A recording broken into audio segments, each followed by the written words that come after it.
Hello दोस्तों, स्वागत है आप सभी का आपके अपने YouTube चैनल पे। और आज जो है वो हम लोग सेट नंबर 43 करने वाले हैं एसएससी जीडी का। ठीक है, तो एसएससी जीडी का जो है यहाँ पर मैथ्स का डिस्कशन आपको डेली कराया जाता है और उसमें जो है ये मैथ्स का हम लोग 20 क्वेश्चन करेंगे, जिसका ऑफलाइन में यहाँ पर टेस्ट लगाया जाता है और 20 क्वेश्चन का डिस्कशन जो है वो हम लोग ऑनलाइन करते हैं। तो इस टेस्ट का डिस्कशन में आपका यहाँ पर 20 क्वेश्चन कराया जाएगा। हर क्वेश्चन से आपको कुछ ना कुछ सीखने को मिलेगा। जो क्वेश्चन आपको आता होगा उससे भी आपको बहुत कुछ सीखने को मिलेगा कि कैसे सोल्व करना है, अप्रोच क्या लगाना है, उससे इसके बारे में। ठीक है, चलिए बारी बारी से सारा क्वेश्चन देखेंगे। सबसे पहला है नंबर 1 सवाल क्या कह रहा है। सबसे पहला सवाल है ना, पहला सवाल ये कह रहा है कि 18 संख्याओं का औसत जो है जी वो 37.5 है। यदि 6 संख्याओं का औसत 1 से, यानी 6 संख्याओं का औसत 1 से और वो संख्या का औसत हमें नहीं पता, उन सभी संख्याओं को अगर जोड़ दिया जाए तो सभी संख्याओं के औसत में 1 की वृद्धि हो जाती है, यानी बढ़ोतरी हो जाती है। तो सवाल में बोला कि x का मान क्या है। x का मान का मतलब है कि बचे हुए जो 6 संख्या है उस 6 संख्या का औसत आपसे पूछा है कि 6 संख्या का औसत क्या है, क्योंकि सवाल में यही तो बोला है, सवाल में यही तो बोला है कि 6 संख्याओं का औसत, 6 संख्याओं का जो औसत है वो कितना है जी 1 से। तो 6 संख्याओं का औसत 1 से और आपसे 1 से ही पूछा है, मतलब 6 संख्याओं का औसत पूछा है। ध्यान देने वाली बात यह है कि सवाल में यहां पर एक चीज ये कह रहे हैं कि 18 संख्याओं का औसत कितना है जी 37.5। 18 संख्या का औसत 37.5 है भाई। 18 संख्या का औसत कितना है मेरे भाई 37.5, ठीक है ना, 37.5 है।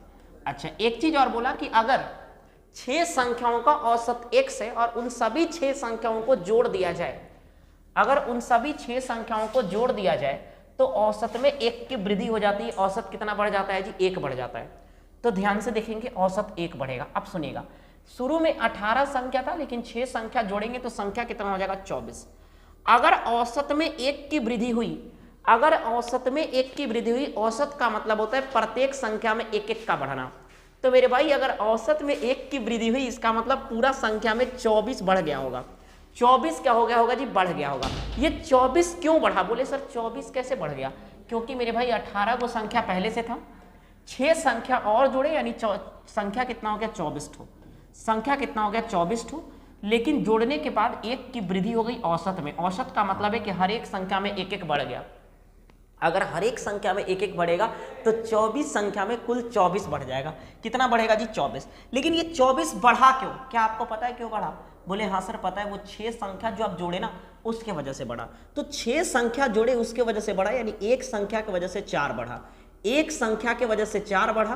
पहले से औसत था 37.5, अगर वो नहीं जोड़ते तो 4 नहीं बढ़ता एक संख्या में, लेकिन जोड़ने की वजह से एक संख्या में 4 बढ़ गया। तो 37 और 4 41.5 यहाँ पर जो होगा ऑप्शन सी आपका आंसर है। 41.5 जो है वो यहाँ पर ऑप्शन सी जो है वो यहाँ पे आंसर होगा, ऑप्शन सी। 41.5 जो है वो बढ़े हुए 6 संख्याओं का औसत होगा, यानी प्रत्येक संख्या जो है वो 41.5 होता।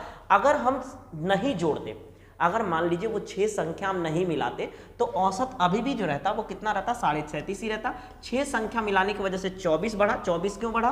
क्योंकि 1 पर 1 बढ़ा, तो 18 और 6 24 पर 24 ठो बढ़ा। वो 24 बढ़ा 6 संख्या में, यानी प्रत्येक संख्या में 4-4 बढ़ा। तो प्रत्येक संख्या में 4 बढ़ा का मतलब है 41.5 हो जाएगा। ऑप्शन सी यहाँ पे आंसर है।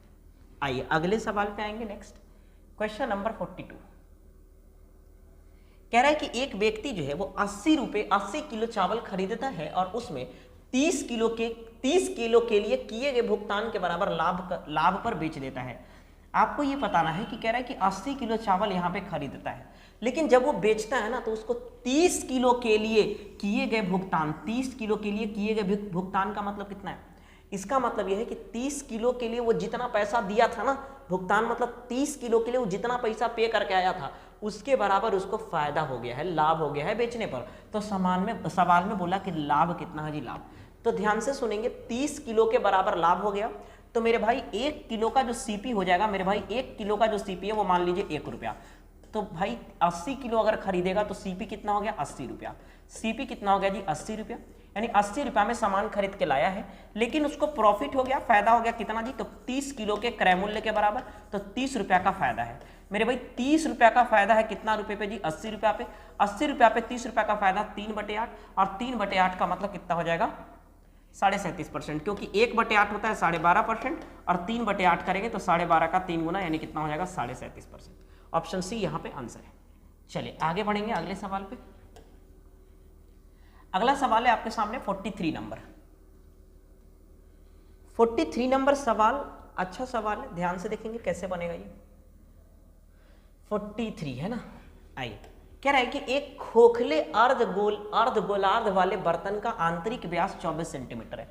अर्धगोला का मतलब समझते हैं, गोला का आधा, है ना। जैसे मान लीजिए ये है यहाँ पे अर्धगोला, ये हो जाएगा मेरे भाई अर्धगोला, ठीक है ना, ये हो जाएगा जी अर्धगोला, ठीक है, ये अर्धगोला है। सवाल में बोला कि इस अर्धगोले की बर्तन की जो आंतरिक व्यास है वो 24 सेंटीमीटर है। आंतरिक व्यास का मतलब मेरे भाई, आंतरिक व्यास का मतलब ये वाला, यहां से यहां तक कुल कितना है जी 24 सेंटीमीटर, यहां से यहां तक अंदर में कुल है 24 सेंटीमीटर, तो ये आधा जो होगा सर वो 12 सेंटीमीटर होगा।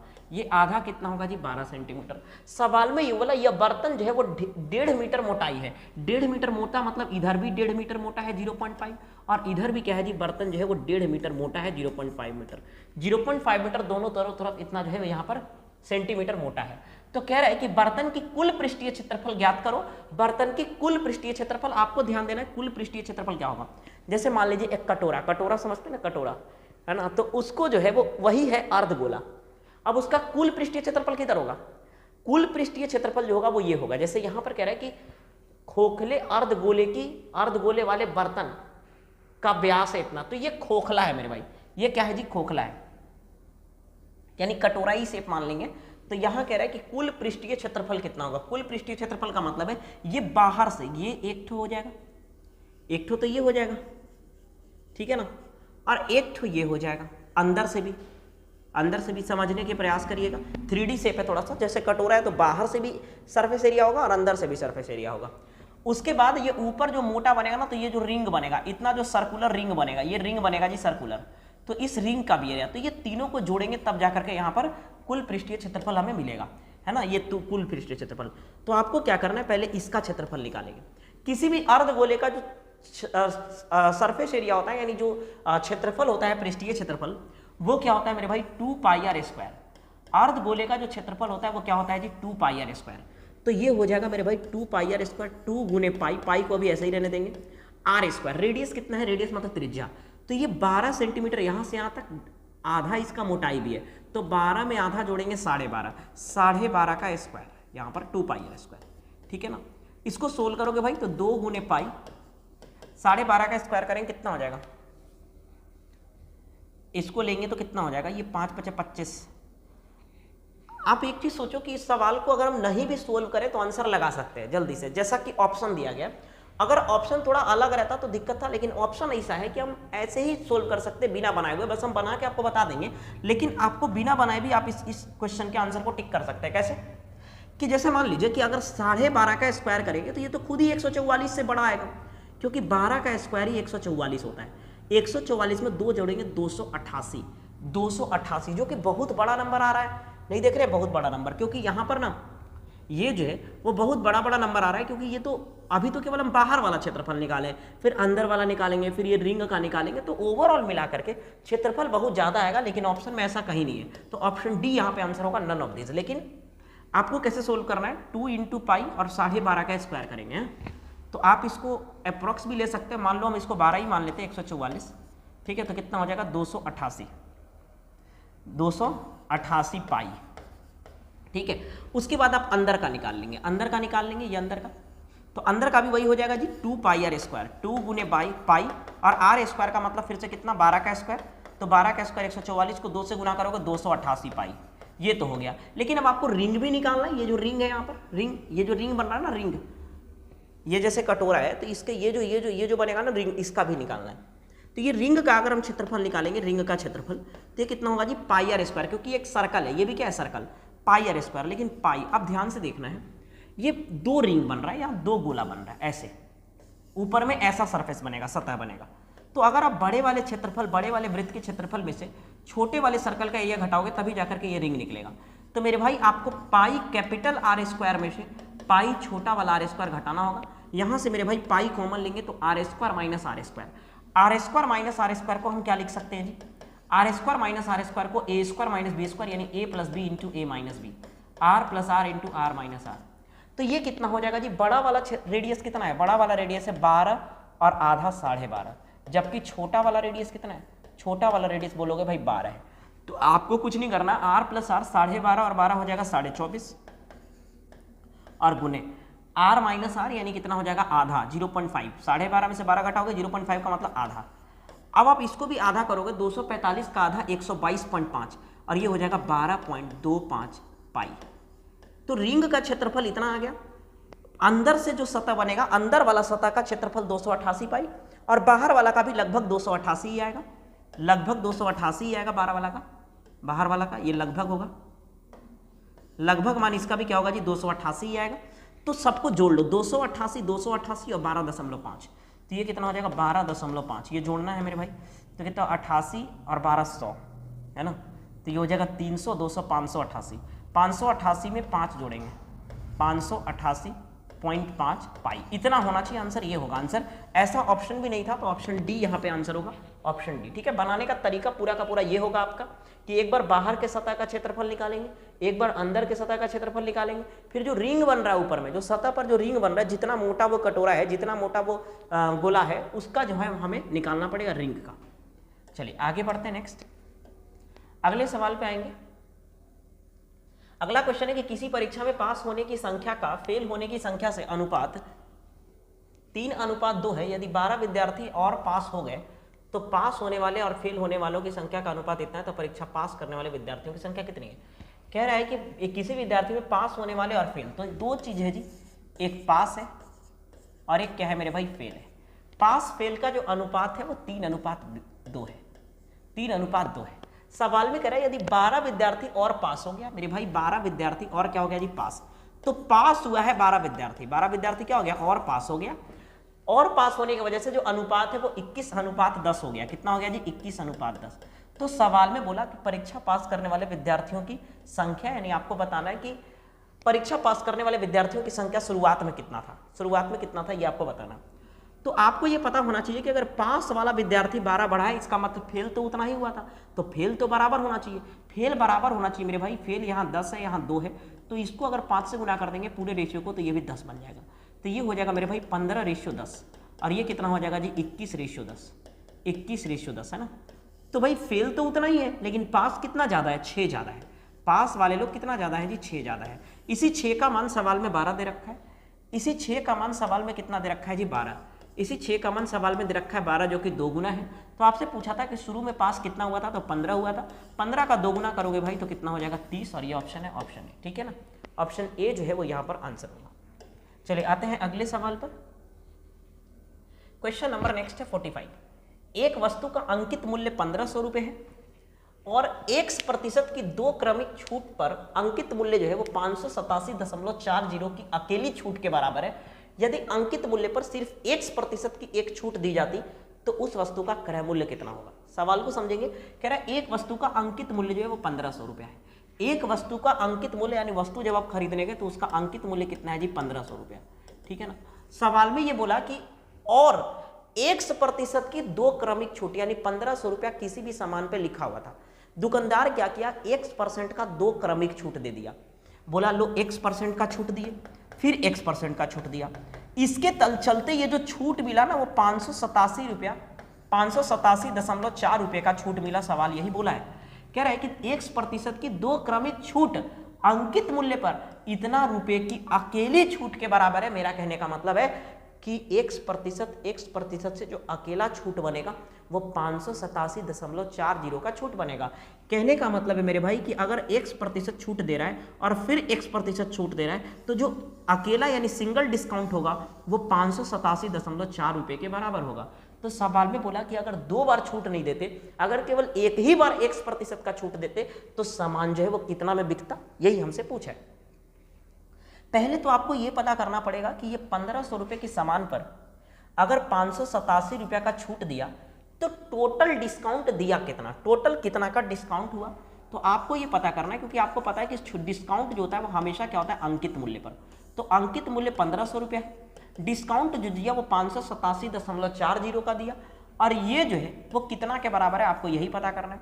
ये 2 0 से 2 0 कट जाएगा जी। अब आइए, क्या ये कटेगा, आप किससे कटेगा, 15 से कटेगा क्या, 15 से काट दें, 15 से कटना चाहिए, 15 तिया 45 और ये कितना हो जाएगा 13, 15 नवा 135, अब 15 छक 90, ठीक है। 2 के बाद दशमलव था तो ये हो जाएगा 39.16, 39.16%। यानी अगर 1500 रुपये के सामान पर 587.40 का अगर छूट मिलता है जी तो 39.16% का छूट मिलेगा। टोटल जो डिस्काउंट मिलेगा सर वो 39.16% का मिलेगा। लेकिन ये जो डिस्काउंट है ना वो अकेला डिस्काउंट नहीं है, ये 2 डिस्काउंट के बराबर है, x% और x%, x% और x% के 2 डिस्काउंट के बराबर है, x% और x% के 2 डिस्काउंट के बराबर है। आपको पता है कि अगर x% का 2 डिस्काउंट होता है जी तो वैसे केस में आपके पास फॉर्मूला होता है x plus x minus x square बटे 100, यही तो करते हैं, x प्लस एक्स माइनस क्या हो जाएगा एक्स स्क्वायर बटे 100, यानी कितना हो जाएगा 2x। यानी आपको ये तो बात पता ना, ये आया कहां से हम ये भी बता देते हैं। जैसे आपको ये बात पता है कि x plus y plus x y by 100, तो जब डिस्काउंट होता है ना तो माइनस लेके चलते हैं, तो ये हो जाएगा माइनस का x, y के जगह भी माइनस का x और प्लस हो जाएगा x y और बटे कितना हो जाएगा 100, ये हो जाएगा यहाँ पर, क्योंकि माइनस माइनस यहाँ प्लस हो जाएगा। अब यही डिस्काउंट जो है वो किसके बराबर है मेरे भाई 39.16 के बराबर है। माइनस का 2x प्लस का एक्स स्क्वायर, अच्छा यहाँ x ही रहेगा ना, एक्स स्क्वायर दोनों तो x ही था, एक्स स्क्वायर बटे 100 और ये किसके बराबर होगा जी 39.16। अब आपको यहाँ से सोल्व करना है और x का मान निकालना है, लेकिन आपको इतना करने की जरूरत नहीं है, आपको इतना करने की जरूरत नहीं है। और ये करेंगे तो बहुत टाइम भी लग जाएगा, सवाल बना नहीं पाएंगे, सवाल बना नहीं पाओगे भाई अगर ये करते हो तो, ठीक है। तो आपको क्या करना है, सुनेंगे ध्यान से, ये 39.16% है, आपको थोड़ा अंदाजे से सोचना है, क्योंकि अगर ये 39.1% है डिस्काउंट तो किसके करीब है। अगर मान लो भाई 20% रहता तो आपको ध्यान देने वाली बात ये है कि जब हम x और x का जब डिस्काउंट निकालते हैं ना तो यहाँ पर ये होता है कि x और x का डिस्काउंट निकालते हैं तो x plus x minus x square बटे 100 ये करना होता है, यानी एक बार दोनों को जोड़ना होता है फिर स्क्वायर करके घटाना होता है।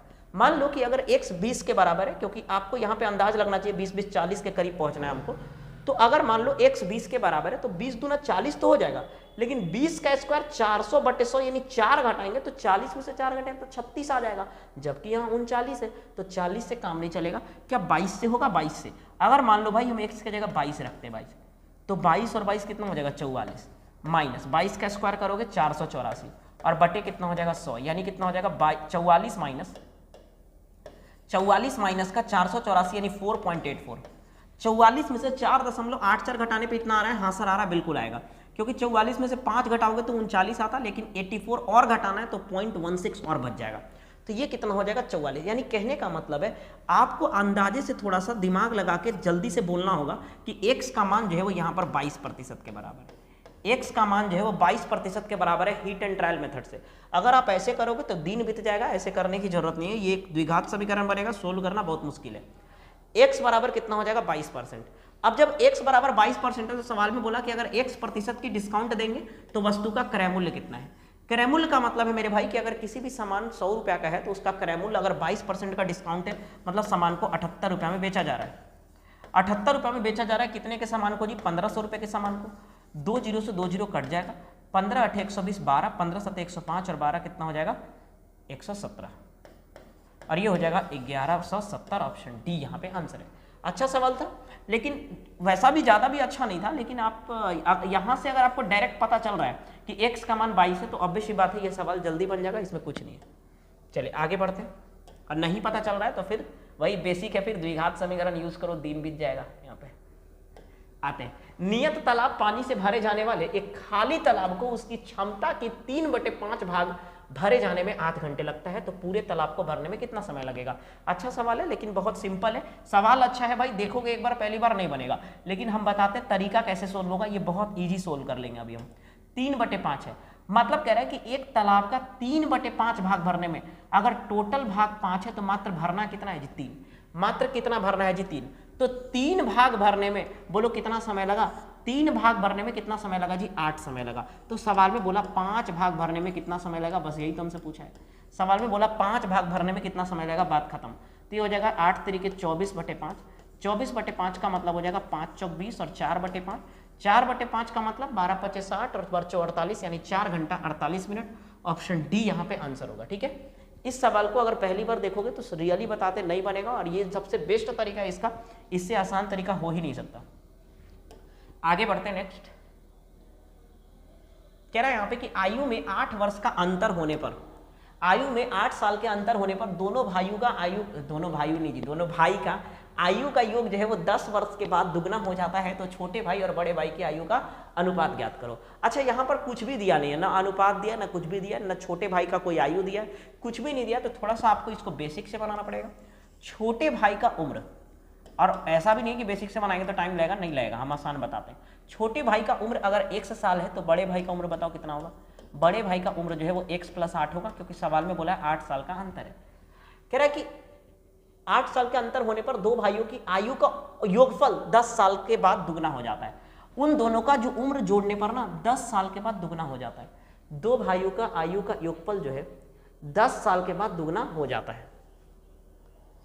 आयु में 8 साल के अंतर होने पर दो भाइयों की आयु का योगफल 10 साल बाद दुगना हो जाता है। अच्छा, मतलब जो अभी उनका योगफल है उसका दुगना हो जाता है 10 साल बाद। तो मेरे भाई अभी अगर दोनों को जोड़ोगे तो कितना होगा, अभी योगफल कितना होगा, अभी योगफल कितना आएगा, अभी अगर योगफल निकालोगे दोनों को जोड़ोगे तो कितना आएगा, x + x + 8 यानी 2x + 8। लेकिन भाई अगर आप बाद में यानी 10 साल बाद अगर योगफल निकालोगे तो कितना आएगा, तो आप बोलोगे सर 10 साल बाद ये भी 10 बढ़ जाएगा, छोटका भी 10 बढ़ेगा, बड़का भैया भी 10 बढ़ेगा, तो दोनों 10 बढ़ेगा। दोनों को अगर 10 साल बाद जोड़ करके लाओगे तो कितना हो जाएगा, 2x और 18 और 10 कितना हो जाएगा, 28, यानी कितना हो जाएगा 2x + 28। कह रहा है यहाँ पे कि जो 10 साल बाद जो आता है ना योगफल, वो 10 साल बाद जो आता है वो दुगना हो जाता है। कहने का मतलब है ये वाला जो है ना वो दुगना हो जाता है। किसके दुगना हो जाता है, ए वाला का। ठीक है, बस अब सोल्व कर लेना है। 4x + 16 बराबर हो जाएगा 2x + 28। यहाँ से सोल्व करेंगे कि 2x बराबर 16 में से 28 में से 16 घटाओगे तो कितना हो जाएगा 12, है ना। तो x का मान कितना हो जाएगा 6, x का मान 6 है, यानी छोटा भाई का उम्र अभी कितना है 6 साल। छोटा भाई जो है वो अभी 6 साल का है और बड़े भाई का अनुपात निकालना था, तो छोटा भाई 6 साल का है, बड़े भाई जो है वो छोटका से 8 साल बड़ा था, तो 6 8 14 साल। अनुपात निकालोगे तो 3:7। ऑप्शन सी यहाँ पे आंसर है, ऑप्शन सी। ठीक है, चलिए आते हैं अगले सवाल। क्वेश्चन नंबर 48 कह रहा है कि एक समबाहु समभुज त्रिभुज, समभुज वही समबाहु, समभुज मतलब जिसका भुजा तीनों बराबर होगा, बराबर बराबर भुजा यानी इक्विलेटरल ट्रायंगल समबाहु त्रिभुज कि प्रत्येक भुजा को 2 सेंटीमीटर कम करने से उसके क्षेत्रफल में 4√3 सेंटीमीटर स्क्वायर की कमी आ जाती है।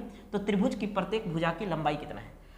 तो मेरे भाई पहले जो था वो त्रिभुज का क्षेत्रफल कितना रहा होगा, √3/4a²। लेकिन क्या किया गया, अब जो है वो उसका क्षेत्रफल जो है वो कम कर दिया गया, भुजा जो है वो a-2 कर दिया गया। पहले भुजा a था तो अब a-2 कर दिया गया, जिसके चलते 4√3 का यहाँ पर जो है वो क्षेत्रफल में कमी आ गया। सवाल यही बोला है। अब आ जाओ भाई, ये √3 से ये √3 कट जाएगा और ये भी √3 कट जाएगा, सब खत्म। तो यहाँ बच गया a²/4, यहाँ बच जाएगा a-2 का होल² और ये हो जाएगा बराबर 4। यहाँ से सोल्व करोगे जी तो a² - a-2 का होल² और बटे 4 बराबर हो जाएगा 4। ठीक है ना। यहाँ से सोल्व करेंगे तो a² माइनस हो जाएगा a² + 4 और माइनस का 4a और बटे 4 बराबर कितना हो जाएगा जी 4। हम आराम से सोल्व कर रहे हैं समझ में आने के लिए। अब क्या हो जाएगा, यहाँ पर ये से ये कट जाएगा जी, ये आ जाएगा माइनस का 4 और ये हो जाएगा माइनस प्लस का 4a और 4 चौक कितना हो जाएगा जी 16, है ना। तो ये हो जाएगा 4a बराबर कितना हो जाएगा, 4 उधर जाएगा यानी 20, तो a का मान जो हो जाएगा वो 5 हो जाएगा। आपसे यही पूछा था कि त्रिभुज की प्रत्येक भुजा की लंबाई शुरुआत में कितना था, तो लंबाई जो था सर वो 5 सेंटीमीटर। ऑप्शन सी यहाँ पे आंसर होगा। अब आइए अगले सवाल पर। अगला सवाल है यहाँ पे 49। कह रहा है कि एक आदमी अपनी यात्रा आधी यात्रा जो है वो 6 किलोमीटर प्रति घंटे की गति से तय करता है और शेष यात्रा, शेष मतलब फिर से आधा, तो फिर से आधी यात्रा जो है वो 3 किलोमीटर प्रति घंटे की गति करता है। तो बताएं कि पूरी यात्रा की उसकी औसत गति कितना होगा। सिंपल सवाल है, कैसे बनाएंगे, औसत चाल निकालना है जी। औसत चाल बराबर क्या होता है मेरे भाई, औसत चाल बराबर होता है जी कुल दूरी बटे कुल समय, कुल दूरी बटे कुल समय। लेकिन आप बोलोगे सर यहाँ सवाल में तो ना तो दूरी दिया ना समय दिया, कुछ भी नहीं दिया, तो फिर औसत चाल निकालेंगे कैसे। औसत चाल कैसे निकालेंगे जी, औसत चाल ये समझना है यहाँ पे, ठीक है ना। तो आपको ध्यान देना है, जब भी अगर 2 स्पीड दिया रहे और उनका दूरी जब बराबर बराबर तय करेगा, जैसे मान लो कि पहला ये स्पीड है, मान लो राम है, उसका घर है और ये स्कूल है, ये घर है और ये क्या स्कूल है। राम जो है वो घर से स्कूल जाता है कुछ स्पीड से और कुछ स्पीड से जो है वो आता है, तो ऐसे केस में पूरी यात्रा की औसत चाल, मेरा कहने का मतलब है दूरी बराबर होना चाहिए। तो पहली आधी दूरी को 6 किलोमीटर के स्पीड से चला, लेकिन शेष का मतलब क्या, फिर आधा ही तो बचा होगा क्योंकि आधा चल लिया। तो कहने का मतलब है दूरी जो है वो फिर बराबर है। तो जब दूरी बराबर होगा तो औसत चाल निकालने के लिए डायरेक्ट आपके पास फॉर्मूला है 2xy upon x plus y, 2xy upon x plus y हो जाएगा। 2 इंटू एक्स का मतलब 6 है, y का मतलब 3 है और x प्लस वाई 6 3 9 है। ये कितना हो जाएगा 3 3 9, 3 दूना 6 यानी 2 दूना 4 और ऑप्शन ए यहाँ पे आंसर है। सॉल्यूशन मात्र इतना सा है अगर आपको कॉन्सेप्ट पता है तो, ठीक है। चलिए आगे आएंगे अगले सवाल पर। कह रहा है यहाँ पे कि जब 65 किलो वजन के एक लड़का को नए लड़के से बदल दिया जाए तो 8 लड़कों के औसत वजन में 1.5 किलोग्राम बढ़ जाता है, तो बताइए कि नया लड़का का वजन कितना है। ठीक है, सिंपल सवाल है, ये औसत का साधारण सवाल है और इसको जल्दी से कैसे बनाएंगे। कह रहा है कि जब 65 किलो, मान लो कि भाई वो नया वाला लड़का नहीं आता, तो जो औसत पहले 65 किलो के लड़का का था वही रहता, मतलब 65 किलो से बढ़ के औसत नहीं बढ़ता, क्योंकि कह रहा है कि 65 किलो वजन के बजाय एक नया लड़का आ गया। मान लो नया लड़का नहीं आता, तो नया लड़का जो है वो तो 65 किलो से ज्यादा का आया होगा, तभी तो औसत बढ़ गया। क्योंकि अगर 65 किलो के भगा के अब 65 किलो के लाते तो औसत तो नहीं बढ़ता, औसत बढ़ गया इसलिए क्योंकि 65 किलो से ज्यादा का लड़का आया होगा। तो मेरे भाई 65 किलो तो रहा ही होगा, ज्यादा का आया होगा, इसलिए मेरे भाई प्लस कर दो। अब क्या है, यहाँ पर 8 लड़का आया जी और एक लड़का पर 1.5 किलो बढ़ गया। एक लड़का पे 1.5 किलो बढ़ेगा तो 8 लड़का पे 12 किलो नहीं बढ़ेगा। अब बोलेंगे कैसे बढ़ जाएगा, एक लड़का पे 1.5 किलो बढ़ेगा तो 8 लड़का पे 15 8 120 यानी 12 किलो बढ़ेगा। 65 में 12 जोड़ोगे तो 77 केजी और ऑप्शन डी यहाँ पे आंसर है। 77 केजी जो है वो ऑप्शन डी। देख रहे कितना छोटा सा सॉल्यूशन है ये, बस इतना ही इसका आंसर है। 65 प्लस 12 कितना हो जाएगा 77। बस ये समझने की जरूरत है कि 65 में 12 जुटेगा, 15 8 120 12 और 65 और 12 कितना हो जाएगा 77 केजी। आइए अगले सवाल पर। इस सवाल को तो देख के बना देंगे, लेकिन बहुत सारे लोग इसको x मान के बनाते हैं। ये तो मतलब बताइए 65 में 12 जोड़ना है तो इसमें लिखने की भी तो जरूरत नहीं है। कह रहा है कि साइकिल के 2 पहियों का व्यास जो है वो 66 और 72 सेंटीमीटर है। वह बड़े पहियों द्वारा एक निश्चित दूरी तय करने में 1188 चक्कर लगाता है, तो छोटे पहिए उसी दूरी को तय करने के लिए कितना चक्कर लगाएगा। अच्छा सवाल है कि साइकिल के 2 पहियों का व्यास जो है वो 66 है।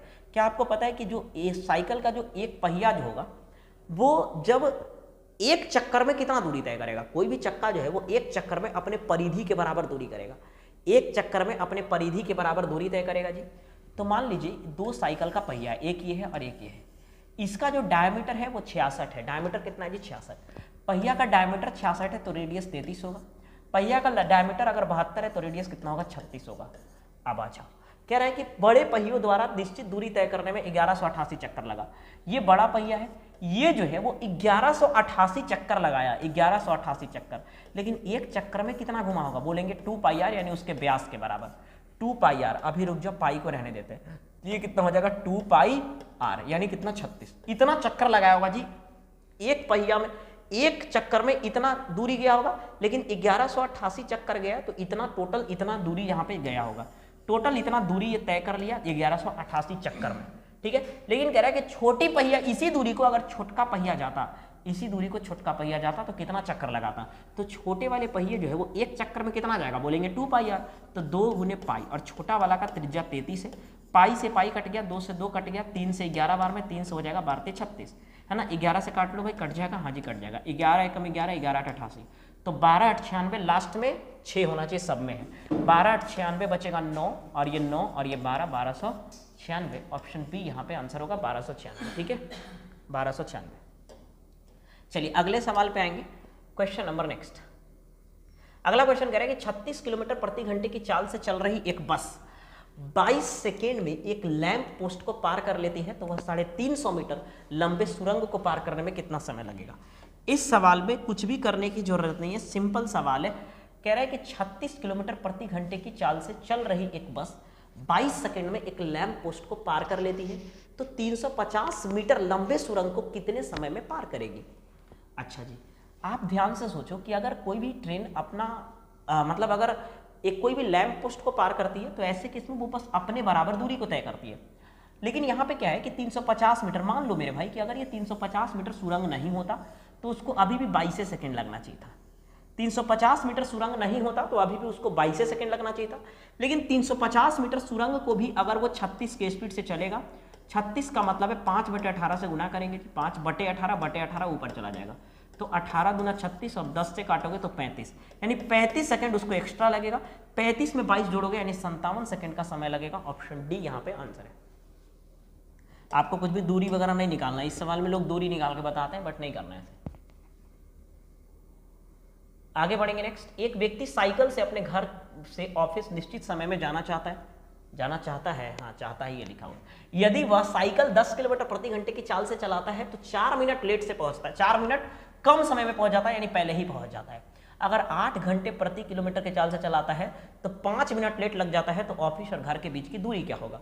ऐसे केस में आपको दूरी निकालने के लिए फॉर्मूला है मेरे भाई, फॉर्मूला है कि प्रोडक्ट ऑफ यानी स्पीड का गुणनफल, प्रोडक्ट ऑफ स्पीड का गुणनफल बटे स्पीड का अंतर और गुने हो जाएगा समय का अंतर। गुने क्या हो जाएगा जी? समय का अंतर, ठीक है ना। तो स्पीड का गुणनफल कितना हो जाएगा जी? स्पीड का गुणनफल पहले 10 के स्पीड से चलता था और फिर कितना के स्पीड से चल रहा है? 8 के स्पीड से। पहले समय लगता था कितना जी? पहले समय लगता था 4 मिनट कम। कितना मिनट कम? 4 मिनट कम। 4 मिनट कम लगता था। मान लो इतना समय है मान लो भाई कि उसको पहुंचने का जो ओरिजिनल समय है वो ये है, या इतना समय में उसको पहुंच जाना चाहिए था, इस समय में मान लो पहुंच जाना चाहिए था। लेकिन जब वो 10 के स्पीड से चला तो उसको 4 मिनट पहले चला गया, पहले ही पहुंच गया। लेकिन जब वो स्पीड को कम कर दिया तो उसको 5 मिनट लेट लग गया, यानी 5 मिनट और समय लग गया। तो मेरे भाई अंतर कितना का हो गया? यहाँ और यहाँ में अंतर कितना का है? बोलेंगे 4 मिनट इधर 5 मिनट उधर, यानी टोटल 9 मिनट का अंतर है। 9 मिनट का अंतर है जी। तो स्पीड में अंतर कितना का है? पहले स्पीड में बताओ। स्पीड में अंतर है 2 का और समय में अंतर है 9 मिनट का। मिनट को घंटा में चेंज करेंगे क्योंकि किलोमीटर में आंसर है ना, तो ये हो जाएगा 10 छक 60 है ना। ये हो जाएगा 3 से 2 बार में और 3 से हो जाएगा 3 बार में, 4 से हो जाएगा 2 बार में, 4 दूना 8 और 3 दूना 6 किलोमीटर। ऑप्शन सी यहाँ पे ऑफिस और घर के बीच की जो दूरी है वो कितना है जी? 6 किलोमीटर। चलिए अगले सवाल पे आएंगे। नेक्स्ट सवाल नंबर 54 कह रहा है कि ए एक कार्य को 20 दिन में करता है। ए जो है सर वो किसी काम को 20 दिन में करता है, जबकि बी जो है वो किसी काम को कितना दिन में करता है? बी जो है वो उसी काम को मेरे भाई 30 दिन में करता है। अब कह रहे हैं कि 10 दिनों तक ए उस काम को शुरू करता है और 10 दिनों तक काम करने के बाद उसके साथ बी भी शामिल हो जाता है। तो अब आपको यहां से पहले आपको कुल काम पता करना है, तो इसका एलसीएम हो जाएगा 60, 20 × 60, 30 × 60। होता क्या है कि काम जो शुरू करता है वो तो ए शुरू करता है और वो 10 दिन तक बेचारा अकेले काम करते रहता है। तो 10 दिन तक जब ए काम कर लेगा तो एक दिन में ए 3 आम खा रहा है, तो 10 दिन में 30 आम तो खा गया वो, 30 आम खा गया। शेष कितना बचा जी? 30। शेष 30 काम और बचा जी, शेष 30 काम और बचा। कह रहा है कि शेष 30 काम जो बचा उसमें बी भी शामिल हो जाता है। यदि काम के लिए 480 रुपये दिए जाते हैं तो उसमें ए का हिस्सा कितना है? सुनेंगे ध्यान से। अब क्या हुआ कि ए तो कितना काम किया? ए तो शुरू में 30 काम कर गया। ए शुरू में कितना काम किया जी?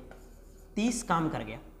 लेकिन अब ए और बी दोनों मिलकर के जो काम करेगा, ए और बी जब दोनों मिलकर काम करेगा जी, तो ए और बी जब दोनों मिलकर काम करेगा तो कितना दिन में? ये 30 काम को कितना दिन में खत्म करेगा? तो बोलेंगे ए और बी दोनों मिलकर काम करेगा तो 3 2 5 हो जाएगा, यानी 5 एफिशिएंसी के साथ 6 दिन में करेगा, 6 दिन में करेगा। अब आपको समझना यह है कि जो भी पैसा दी जाती है उसको पैसा जो होता है ना उसके काम के हिसाब से बढ़ता है कि वो आदमी कितना काम किया है, कितना दिन काम किया है। तो जैसे मान लो भाई कि ए कितना दिन काम किया जी, ए कितना दिन काम किया? सब बराबर बराबर काम नहीं किया। ए तो 10 दिन यहां भी कर दिया और 6 दिन साथे लग के भी कर दिया, तो ए तो 16 दिन काम कर दिया। लेकिन ए का इफिशियंसी था कितना? बोलेंगे 3 का इफिशियंसी था, ठीक है। और बी जो है वो कितना काम करेगा जी? बी काम किया मात्र 6 दिन और किस इफिशियंसी से? बोलेंगे 2 के इफिशियंसी से। तो यहां से आप रेशियो निकालोगे ना, इसी रेशियो में जो है वो यहां पर काम यहां पे आ गया कि 16 दिन तक काम किया, 3 की इफिशियंसी, तो इतना काम किया। तो पैसा हमेशा काम के अनुपात में बढ़ता है। पैसा कितना काम किया उसके अनुपात में बढ़ता है कि ए 16 दिन तक काम किया 3 के इफिशियंसी से, लेकिन बी तो मात्र 6 दिन किया 2 के इफिशियंसी से। तो यहां से काट लोगे तो 2 8 16 है ना, 3 दूना 6 और 3 से ये कट जाएगा, तो ये हो जाएगा 2 से 4:1। तो कहने का मतलब है कि 4:1 में इन लोगों को पैसा मिलेगा, यानी कुल पैसा 5 था रेशियो में, लेकिन सवाल में पैसा 480 है। तो 5 का मान 480, बोलो कितना गुना? तो 5 9 45 है ना, और 5 36 96 गुना। हमसे क्या पूछा है जी, ए का हिस्सा, ए का मतलब 4 मिला है ए को, तो 96 का 4 गुना करेंगे, 9 36 360 और 24 384। ऑप्शन ए यहाँ पे आंसर है, ऑप्शन ए आंसर है। ठीक है, आइए अगले सवाल पे आइए। अगला सवाल कह रहा है जी क्वेश्चन नंबर 55, कह रहा है कि 175 मीटर लंबी एक ट्रेन एक टेलीग्राफ पोस्ट को 14 सेकंड में एवं 150 मीटर लंबी एक ट्रेन को जो 36 किलोमीटर प्रति घंटे की चाल से जा रही है उसे 2 मिनट 10 सेकंड में पार करती है, तो पहले ट्रेन की चाल। ये तो फालतू सवाल, पहला ट्रेन की जब चाल पूछा है तो इतना लिखने की क्या जरूरत है। पहला ट्रेन जो है वो 175 मीटर का लंबा ट्रेन है और वो जो है वो 14 सेकंड में पार कर जाता है पोल को, तो चाल तो यहीं से निकल जाएगा ना, दूरी बटे समय, तो सेकंड में, तो बस हो गया खत्म, और क्या। अच्छा ये सेकंड में, लेकिन दूरी, अच्छा तो ठीक है, इतना मीटर प्रति सेकंड आएगा, लेकिन आपको चेंज किसको करना है जी, किलोमीटर प्रति घंटा में। तो 175 बटे 14 मीटर प्रति सेकंड को किलोमीटर प्रति घंटा में चेंज करने के लिए 18 बटे 5 से गुना करेंगे। 7 से 2 बार में कटेगा, 7 से काटोगे भाई 35 बार में, 2 से कटेगा 9 बार में, 5 से कटेगा 7 बार में, और 7 9 13, गलती हो गया क्या, कितना था यहाँ पे 175 को 18 बटे 5 से गुना करना है, 18 बटे 5 से, तो ये हो जाएगा 5 3 15 5 5 25, 7 दूना 14 7 5 35, 2 से हो जाएगा 9 बार में, 9 5 45 किलोमीटर प्रति घंटे। इस सवाल में ध्यान आपको ये देना है कि इसका कोई जरूरत नहीं है, यहाँ के बाद से सवाल ये आपको फालतू दिया है बस कंफ्यूज करने के लिए, इसका कोई जरूरत नहीं, सवाल बस इतना ही में, हमें बस चाल ही तो पूछ रहा है पहला ट्रेन का। तो 175 मीटर लंबा ट्रेन है, 14 सेकंड में पार कर जाता है, तो चाल बता दो, बात खत्म है। 175 को 14 से भाग दे दिए, मीटर प्रति सेकंड में आया था, उसको किलोमीटर प्रति घंटे में चेंज करने के लिए 18 बटे 5 से गुना कर लेंगे, तो इस चीज का जरूरत नहीं था, आधा डाटा का इसमें। अब आगे आते हैं क्वेश्चन नंबर नेक्स्ट 56, कह रहा है कि रमेश जो है अपने 4500 रुपया का एक हिस्सा 5% वार्षिक साधारण ब्याज की दर से और शेष हिस्से को 6% वार्षिक साधारण ब्याज की दर से सूद पर लगाता है। सूद मतलब वही ब्याज पे लगाता है, तो 2 वर्ष के बाद दोनों निवेशों से सूद जो है वो 480 रुपये प्राप्त होती है। तो 5% की दर से कैसे होगा, 5% की दर से उसे कितना रुपया लगाया था, ये आपको बताना है। इस सवाल को सोल्व करने का एक तो तरीका है कि x वगैरह मानो और पूरा लीनियर इक्वेशन 2 वेरिएबल का बनेगा और उसको सोल्व करना बहुत झंझट है, लेकिन एक है शिफ्टिंग, सवाल को शिफ्ट कर लेंगे थोड़ा अलग तरीके से। ये कह रहा है कि एक हिस्सा जो है वो 5% के हिसाब से लगाता है और दूसरे हिस्सा को 6% लगाता है। आपको ध्यान ऐसे सवाल में ये देना है कि 5% की दर से आपसे पूछा है, तो जो पूछा है उसको छोड़ दीजिए, बाकी जो नहीं पूछा उसको बस पकड़ना है। 5% वाला हटाते हैं अभी। अगर मान लो भाई कि सब पैसा को, ये 45 रुपया बांटता नहीं, अगर पूरा के पूरा पैसा को अगर वो 6% के हिसाब से लगा देता, पूरा के पूरा पैसा को 6% के हिसाब से लगा देता, 5% हटा देते हैं, क्योंकि 45 रुपया टोटल था, उसको वो क्या किया कि 2 हिस्सा में बांट दिया, एक को 5% के हिसाब से, एक को 6% के हिसाब से, 2 साल के लिए लगाया और कुल जो है उसको 480 रुपया का ब्याज मिल गया। लेकिन ऐसा क्यों हुआ, क्योंकि वो 2 अलग अलग हिस्सा में लगाया। हम कह रहे हैं कि 6% के हिसाब से एक ही को लगाते हैं, एक ही 6%, मान लीजिए पूरा पैसा को हम 6% के हिसाब से लगा रहे हैं, तो 2 साल में ब्याज मिलेगा मेरे भाई 12%, 12% ब्याज मिलेगा। तो 12% ब्याज कितना हो जाएगा जी, तो 2 0 कट जाएगा, 12 25 60 6 और 12 4 48 और 6 54, 540 रुपया का ब्याज मिलता अगर वो पूरा पैसा को 6% के हिसाब से लगाता। लेकिन आप बोलेंगे पूरा पैसा तो 6% के हिसाब से लगाया नहीं, वो तो कुछ पैसा को 5% के हिसाब से लगाया। यही कारण है कि 480 रुपया ब्याज मिला, यानी कितना कम मिला। आप बोलोगे 480 और 540 यानी 60 रुपया कम मिला। 60 रुपया कम क्यों मिला, क्योंकि जितना पैसा पे 5% जो ब्याज दे रहा था उसी की वजह से जो है यहाँ पर 60 रुपया क्या मिला जी, कम मिला। यानी 5% का मान कितना है जी, 60 रुपया। 5% के वजह से ही 60 रुपया कम मिला, 60 रुपया कम मिला, तो 5% का मान कितना हो जाएगा, 60 रुपया नहीं, 1 मिनट, 5% का मान नहीं होगा, क्योंकि 5% 2 साल का ब्याज कितना हो जाएगा, 1 साल का ब्याज तो यहाँ पर 12% 2 साल का हो गया, और 5% अगर 1 साल के लगाता तो 2 साल में 10% इसको मिलता, तो 10% यानी कितना हो जाएगा, 10 यानी 2 60 30, ठीक है। तो कहने का मतलब है कि 6% के हिसाब से लगाया तो 2 साल में कितना हो गया, 12%, तो 12% अगर लेता ब्याज तो 540 मिलता, लेकिन अगर मान लो कुछ पैसा को वो 10% के 5% के हिसाब से 2 साल के लिए लगाया, तो 5% के हिसाब से 2 साल का मतलब है कि उसको 10% ब्याज मिलता। तो 10% ब्याज मिलता है, यानी कुछ पैसा कम मिलना चाहिए था, लेकिन उसको 540 मिला है, जबकि वहां पर मिला कितना 480। तो अंतर कितना का है बोलेंगे, यहां पर अंतर है 60 रुपए का।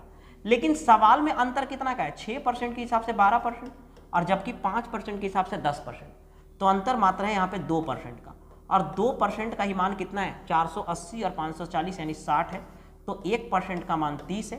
तो सवाल में बोला था, सवाल में क्या बोला था 5%, तो 100% का मान कितना होगा जी 3000। तो आप बोलेंगे ये जो 100% है क्या वही आंसर है? हाँ जी यही आंसर है। क्यों?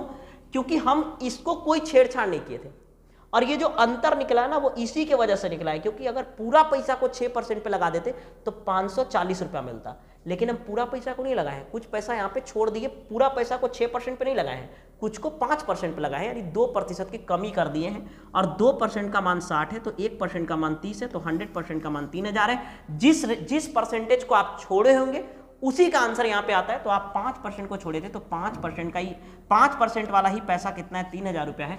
ऑप्शन बी यहाँ पे आंसर होगा बी, ठीक है ना। बाकी इसको अगर बनाने का तरीका है तो एक्स वाई मान के 2 तरीका, ये पूरा लीनियर इक्वेशन 2 वेरिएबल का बनेगा, बहुत टाइम लगेगा। चलिए आगे बढ़ते हैं नेक्स्ट अगले सवाल पर। क्वेश्चन नंबर 57 है कि एक परीक्षा में 40% छात्र जो है यहाँ पर अनुत्तीर्ण होता है, फेल होता है, और अनुत्तीर्ण छात्रों की संख्या 240 है, तो परीक्षा में भाग लेने वाले छात्रों की संख्या। अच्छा ये बहुत आसान है कि फेल ही दिया है और यहाँ भी फेल ही दिया है। 40% का मतलब होता है जी, 40% का मतलब कितना होता है 2/5। अगर कुल विद्यार्थी 2 होगा, कुल विद्यार्थी अगर 5 होगा तो उसमें से 2 ठो पास किया है, और इसी 2 का मान सवाल में कितना दिया है 240, यानी कितना 120 गुना। तो 5 का मान पूछा है कुल, यानी 12 × 5 = 600 हो जाएगा। ऑप्शन सी यहाँ पे आंसर होगा 600। तो कुल विद्यार्थी कितना हो जाएगा 600। अब आते हैं अगले सवाल पे। ये कह रहे हैं यहाँ पे कि निम्न में से कौन सा अनुपात सबसे कम है। एक है मेरे भाई 7/15, एक क्या है जी 15/23, एक क्या है तो 17/25, और एक है जी यहाँ पर 21/39। एक तो तरीका होता है जी कि हम सबका एलसीएम ले लेंगे डिनोमिनेटर का, लेकिन यहाँ पर बहुत झंझट है एलसीएम लेने में, क्योंकि आपका 39 है 23 है तो थोड़ा प्राइम नंबर है। तो आपको क्या करना है, ये बहुत ही सिंपल है, सबसे छोटा पूछा है ना, तो आपको सीधा सीधा भाग दे लेना है यहाँ पे, ठीक है, भाग दे लेंगे। तो ये मान लो कि 70 है, थोड़ा सा समझना है पॉइंट वगैरह दे के मन में, अगर पॉइंट देंगे तो ये 70 बन जाएगा, और 15 से मात्र 4 बार में लगेगा, 0.4 और समथिंग आएगा कुछ भी। लेकिन इसको अगर देखेंगे, अगर ये पॉइंट देंगे 0 देंगे तो 150 हो रहा है, और 23 छक 138 होता है, यानी ये 6 आ रहा है। तो ये तो लेना नहीं है क्योंकि मैं छोटा पूछा था, तो अभी तक छोटा यही आया है। अगर यहाँ 70 बैठा दे तो 0 दशमलव कितना होता है 25 सते कितना हो जाएगा 175, तो 7 बार में आएगा, तो ये 6 बार में ही लगेगा, तो 25 छक 150। ये भी नहीं लेंगे क्योंकि छोटा ही पूछा था, तो अभी तक छोटा यही आया है। अगर इसको 210 भी करे पॉइंट दे करके, तो 39 से कितना बार में जाएगा 6 बार में लगभग, है ना, लगभग 6 बार में जाएगा, तो ये भी बड़ा हो जा रहा है। तो सबसे छोटा यही वाला है 7/15, ये ऑप्शन ए यहाँ पे सबसे छोटा है। तो यानी जब डाटा आसान है, नीचे में अगर अभाज्य संख्या नहीं है, डाटा आसान है, तो आप एलसीएम भी ले सकते हो। डाटा आसान नहीं है तो सीधा सीधा भाग दे लेंगे। चलिए आगे बढ़ते हैं नेक्स्ट। अगला सवाल है, समर को 8 दिवसीय बिक्री के दौरान अपनी यात्रा का ख्याल रखने के लिए कुछ धन दी जाती है। अच्छा, कुछ धन दी जाती है, लेकिन उसमें उसको खर्चा चलाना था। हालांकि उन्होंने अपने प्रवास को 6 दिनों तक बढ़ा दिया, नतीजा उस औसतन दैनिक यात्रा भत्ता जो है वो 120 रुपया कम हो गया। तो शुरुआत में उसे कितनी राशि स्वीकृत की गई थी। कहने का मतलब है, जैसे मान लीजिए समर है और उसको कुछ पैसा दिया गया, जाओ मेला वगैरह घूम कर गया, ठीक है, तो वो क्या किया कि सोचा 6 दिन और रुक लेते हैं। तो जब 6 दिन और रुकेगा तो पैसा घट जाएगा ना भाई, जीत उसको तो उतना ही पैसा दिया है। तो यही हुआ कि वो 6 दिन और रुकना चाहा, जिसके चलते उसको प्रत्येक दिन पर 120 रुपया कम खर्चा करना पड़ा। प्रत्येक दिन कितना खर्चा करना पड़ा 120 रुपया कम खर्चा करना पड़ा। तो कह रहा है कि शुरू में कितना राशि दिया गया था। मान लो भाई कि शुरू में अगर 100 रुपया आप दिए होगा, शुरू में 100 रुपया, तो टोटल पैसा आप 8 दिन के लिए दिए थे, क्योंकि शुरू में अगर एक दिन का, अगर मान लो कि शुरू में आप एक दिन का खर्चा 100 रुपया दिए थे, तो टोटल पैसा आप दिए थे कितना 8 दिन के लिए आप दिए, तो उसको तो टोटल पैसा आप 8x रुपया दिए। ये एक दिन का खर्चा है, एक दिन का, शुरू में एक दिन का खर्चा मान लो 100 रुपया, तो 8 दिन तक उस आदमी को हम रहने के लिए दिए थे, लेकिन हम दिए थे कितना 8x रुपया, क्योंकि एक दिन का खर्चा 100 रुपया, तो 8 दिन का 8x। अब कह रहा है कि वो क्या किया आदमी, कि कह रहा है कि उसे कितनी राशि स्वीकृत की गई थी, है ना। हाँ, तो शुरू में 100 रुपया दिए थे एक दिन का, लेकिन वो हुआ क्या, जैसे ही वो 6 दिन ज्यादा रहने लगा, 6 दिन ज्यादा रहने लगा, तो मेरे भाई अब रहने कितना लगा, वो तो उसको तो 8 दिन के लिए भेजे थे, लेकिन वो रहने लगा कितना दिन, 14 दिन। कितना रहने लगा जी, 14 दिन। लेकिन पहले 100 रुपया खर्चा करना था उसको, पर डे के हिसाब से हम 100 रुपया दिए थे, लेकिन वो बेचारा जब 6 दिन ज्यादा रहने लगा तो 120 रुपया कम लगने लगा, 120 रुपया उसको कम खर्चा करना पड़ा, यानी 100 रुपया के वजह से 100 रुपया के जगह पे अब x माइनस 120 रुपया खर्च करेगा 14 दिन तक, और ये दोनों बराबर रहेगा, क्योंकि 14 दिन में जो पैसा होगा x माइनस 120 के हिसाब से, वही पैसा 8x जो हम दिए थे उसी को अब उसको 14 दिन में खर्चा करना है, लेकिन एक दिन में अब x माइनस 120 करेगा, बस सोल्व करना है और x का मान निकाल लेना है। तो ये 8x है और ये 14x है, तो कितना हो जाएगा, इधर घटेगा माइनस का 6x, और ये हो जाएगा 14 गुने 120 करोगे भाई तो माइनस हो जाएगा 140, और 14 दूना 28 यानी 168, ठीक है। और ये 1680 माइनस का ये कट जाएगा, तो 1680, 14 दूना 28, 2 14 2 1680, ठीक है। तो x का मान निकालेंगे तो 6 दूना 12 और 4 कट नहीं रहा है क्या, 6 दूना 12 4 8 6 48 280, तो x का मान तो 280 रुपये है, 280 रुपये, ठीक है। x का मान कह रहा है यहाँ पे कि उसे जो है वो कितनी राशि दी गई थी, तो राशि तो दिया गया था 8x ना, क्योंकि एक दिन का ना 100 रुपया है, यानी एक दिन का ना 280 आया, तो 8x का मान निकालना है, यानी 8 से गुना करेंगे, कितना हो जाएगा, ऑप्शन ए यहाँ पे 2240, कितना हो जाएगा जी 2240। चलिए आते हैं अगले सवाल पर। अगला सवाल है 60 नंबर कि रोसेल ने किसी वस्तु को 26% की हानि पे बेचा, तो वो 999 में बेचा, तो वस्तु का लागत मूल्य यानी 100% का मान आपको पता करना है। किसी वस्तु को मेरे भाई जब 26% की हानि होगा तो इसका मतलब है सामान को 74% में बेच दिया गया। 74% का मान ही कितना दे रखा है जी, 999। आपको पता करना है 100% का मान। अब आपको यहाँ से इसको सोल्व करना है। 74 यानी 37 से कट जाएगा जी, 37 दूना 74, 37 से काटेंगे तो 37 दूना 74, 74 का मतलब है यहाँ पर बचेगा 74 और 16 90 और 9, 16 9 25 यानी 259, ठीक है ना, कितना हो जाएगा 259। अब 37 से लगाना है 259, तो कितना हो जाएगा 37, 3 8 24, 3 7 यानी 7 7 49, 7 बार में आएगा यानी कितना हो जाएगा 27। तो 1% का मान कितना हो जाएगा जी 27/2, 1% का मान 27/2। आपसे 100% पूछा था, यानी आपको 100 से गुना कर लेना है। तो ये कितना हो जाएगा 2 से 50 बार में, 27 × 135 यानी ऑप्शन डी यहाँ पे 1350, ठीक है ना। तो ये 60 तक पूरा का पूरा सवाल हो गया, जो हम लोग पूरा 20 क्वेश्चन जो है वो एसएससी जीडी का कर लिए। हर सवाल अपने आप में एक अच्छा लेवल का था और क्वेश्चन को सोल्व करने का आपको अप्रोच भी पता चला होगा अच्छा। तो आप ऐसे ही डेली बने रहिएगा ताकि आप अप्रोच को सीख पाएंगे। फिर मिलते हैं नेक्स्ट वीडियो में। That's all, thank you.